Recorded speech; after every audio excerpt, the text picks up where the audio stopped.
بول بول کر تو بدنام ہوتا جا رہا ہوں میں۔ کیا حج کام کے بارے میں گزشتہ جمعہ کہہ دیا، کتنے فون آئے۔ ارے آدمی یہ دیکھتے نہیں آدمی کیا کہہ رہا ہے، یہ دیکھتے ہیں کس کو کہہ رہا ہے۔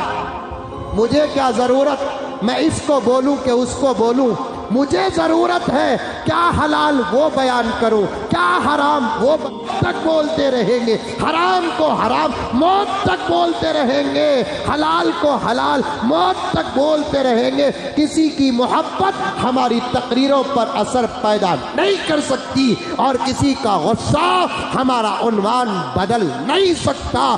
جو بولنا ہے وہ برابر ڈنکے کی چوٹ میں بولتے ہیں۔ ایک اللہ کا بندہ کہتا ہے پورے بنگلور میں تمہیں ایک کا مولوی صاحب، میں نے کب کہا میں تنہا مولوی صاحب ہوں، میں نے کب کہا میں تنہا خطیب ہوں، میں نے کب کہا میں تنہا مقرر ہوں، میں تو بڑے بڑے خطیبوں کا دامن تھامنے والا ایک طالب علم ہوں۔ پھر وہ اللہ کا بندہ احمق الوجود کہتا ہے دوسرے نہیں بولتے تو صرف تم کیوں بولتے ہیں؟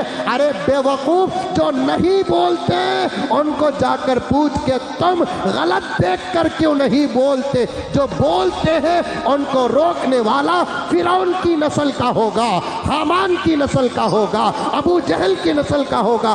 شراب کو جائز کہوں مجھے آ کر پوچھ، اگر دودھ کو حرام کہوں مجھے آ کر پوچھ۔ میں شراب کو شراب، حرام کو حرام کہتا ہوں، چمچے اچھلنے لگتے ہیں، ٹی اسپون اچھلنے لگتے ہیں اور ادھر ادھر کچھ نہیں ہوگا۔ تم صرف میرے جان کو نقصان پہنچا سکتے ہو لیکن حق بولنے کے عنوان میں میرا بال بھی بھیگا نہیں کر سکتے ہو۔ تمہارے ساتھ تمہارے لیے سر کے تاج ہو سکتے ہیں، تمہارے لیڈر تمہارے لیے سر کے تاج ہو سکتے ہیں۔ شریعت کے نگاہوں میں گنہگار گنہگار ہے، خطا کار خطا کار ہے، نیکوکار نیکوکار